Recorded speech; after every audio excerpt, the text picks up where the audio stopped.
Imagine après le 15 mai, il y a un producteur qui fait de la résistance, de, de droit. Ils vendent de la tisane avec de la fleur ou des maçons ou du miel, etc. Et il a un contrôle. Comment ça peut se passer et comment réagir devant face au contrôle et après le contrôle, qui contacter, quoi faire en fait.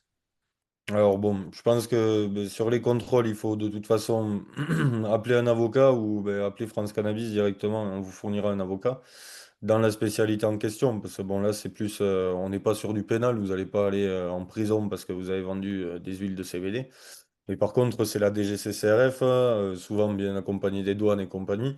Donc vous risquez d'avoir quelques problèmes, de passer un petit temps embêté, on va dire, hein, avec une saisie des produits, une fermeture de la boutique, si c'est une boutique ou voilà.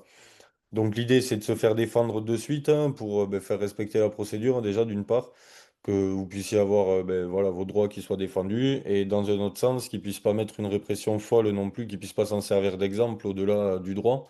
Et bon, après, il faudra des cas d'école, malheureusement. Si, bon, aujourd'hui, on a, malheureusement, les associations, je dirais, ont fait le choix d'aller contre cette circulaire, en quelque sorte, bon, et de pas mettre en place de recours juridiques. Nous, on a les avocats, après, mettre en place un recours juridique, malheureusement, ça se constitue. C'est-à-dire qu'il faut des exemples, il faut que les défenses se constituent, il faut qu'au fur et à mesure, les avocats puissent comprendre comment marche l'outil de l'État et puis aller contre. Et donc, à partir de là, on sera plus à même de faire sauter les contrôles et compagnie. Mais dans un premier temps, voilà, je voudrais pas vendre, comment dire, du rêve.